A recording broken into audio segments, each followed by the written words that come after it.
नमस्कार। हम आप सबन के गोड़ छू के गोड़ लागतानी।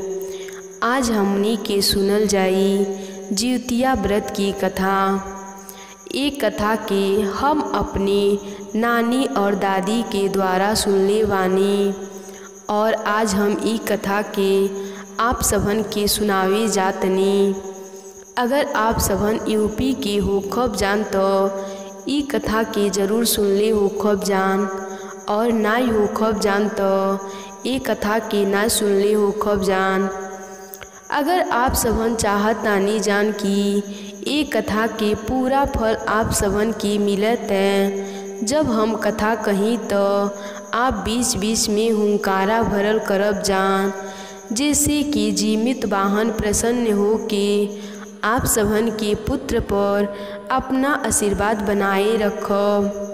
तो बोली जान जीवित वाहन की जय। अब हम कथा शुरू करब, आप सबन ध्यान से सुनब जान। एक नगर रहल, ओ नगर में एक राजा रहत रहने।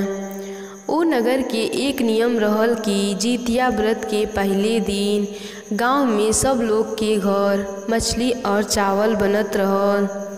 जितिया के व्रत आयल तो एक दिन पहले सब गांव वालों के घर मछली और चावल बनल रहल। रानी के घर भी मछली और चावल बनल रहल। रानी जितिया के व्रत करे वाली रहली। रानी माँ बने वाली भी रहली। रानी जब मछली और चावल खात रहली तो उनके सामने एक कुतिया आके बैठ गई। कुतिया भी माँ बने वाली रहल। रानी मछली और चावल खात रहली तो कुतिया के बहुत मन करे कि ऊ भी मछली और चावल खा, लेकिन रानी अपने खैले के आगे कुतिया के मछली और चावल नाई देहली। रानी बहुत घमंडी रहली। उनके जानवर के खाना देहल अच्छा नाई लगत रहल, ए लिए ऊ कुतिया के खाना नाई देहली। कुतिया सोचले कि चलो कौनो बात नाई, रानी नाई मछली दे तड़ी तो रानी जौन मछली खाके ओकर काटा फेंकियन, वो मछली हम खाके आपन पेट भर ले। लेकिन रानी मछली खा लेहली और मछली के काटा के जमीन में गड़वा देहली। ई देख के कुतिया बहुत दुखी हो गईल और कुतिया रानी के श्राप दे देहले कि जौन तारे पेट में बच्चा बा ऊ भरभितनी पैदा होई। कुतिया श्राप दे के रानी के वहाँ से चल गईल। 9 महीना के बाद रानी एक सुंदर लइकनी के जन्म देहली। लइकनी तो बहुत सुंदर रहल, लेकिन वो बढ़त नाई रहल। धीरे धीरे देखते देखते 18-19 साल बीत गईल, लेकिन वो लइकनी बढ़ल नाई। वो लइकनी भरभितनी के भरभितनी ही रह गईल। ये बात से रानी और राजा बहुत दुखी रहने लोगन। वो लोगन सोचने कि अगर हमार लड़की नाई बढ़ी त एकर शादी ब्याह कैसे हुई, और एकर शादी ब्याह नाई हुई तो गांव समाज का कही हमनी के।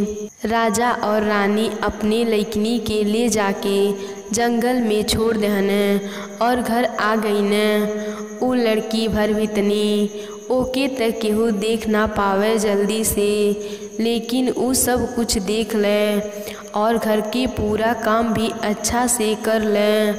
बस कुतिया के श्राप लगल रहल और वो लइकनी भरभितनी हो गई रहल। बाकी सब गुण ओकरे अंदर रहल। वो बहुत रोवे और रोवत रोवत जंगल किनारे एक गांव में चल गईल। ओ गांव में एक घर रहल। ओ घर में बाप बेटा रहत रहने। बाप बेटा दोनों अपन काम उम करके खा बना के और अपने अपने काम पर निकल जात रहने। ओकरे बाद ई लड़की चुपके से ओ घर में जात रहल और घर के सारा काम कर ओर के, बर्तन उर्तन माज के, सब सफाई कर ओर के, और जौन बचल कुचल रहत रहल ऊ खा पी के और फिर धीरे से निकल आवत रहल और जंगल में आके बैठ के रोवत रहल।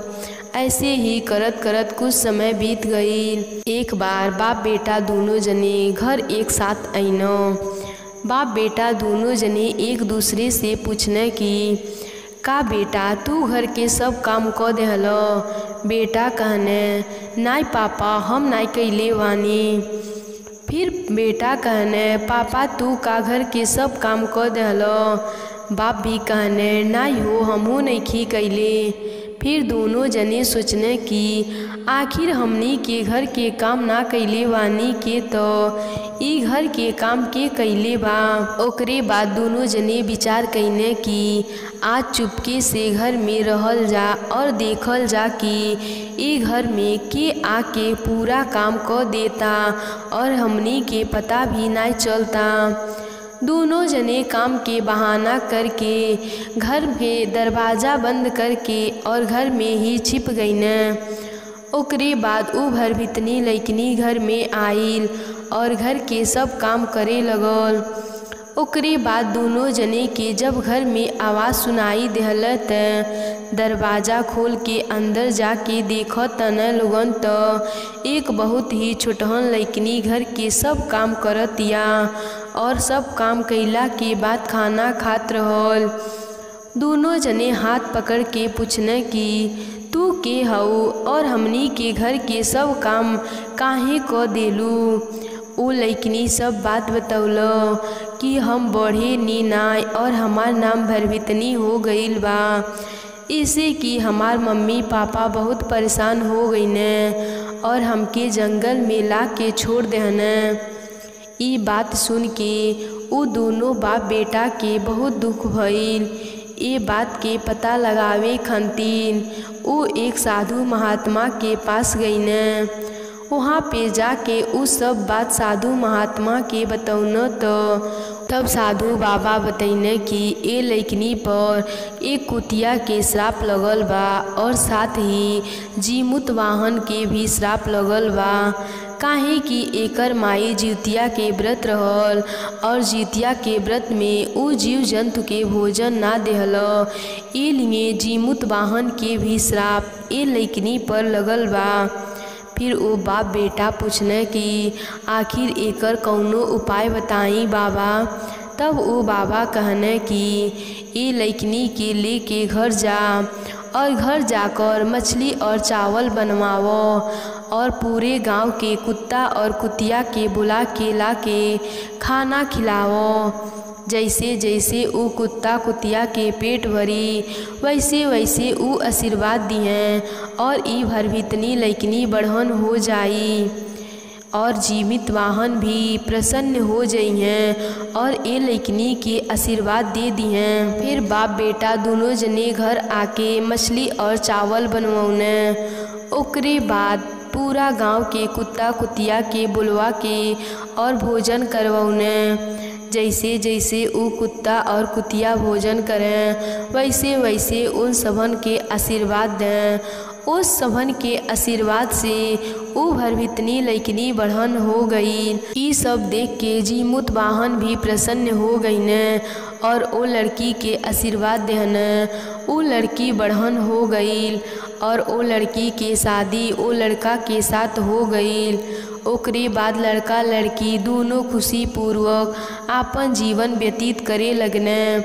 कुछ समय जिउतिया के व्रत आयल तो उ लड़की जिउतिया के व्रत नियम पूर्वक कैले और जितना भी जीव जंतु ओकरे घर के सामने रहने सबके अच्छा से भोजन और दाना पानी खिलौले।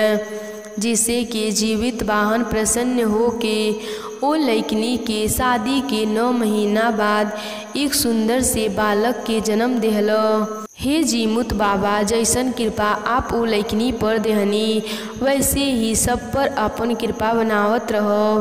तब बोली जान जीमुत वाहन की जय।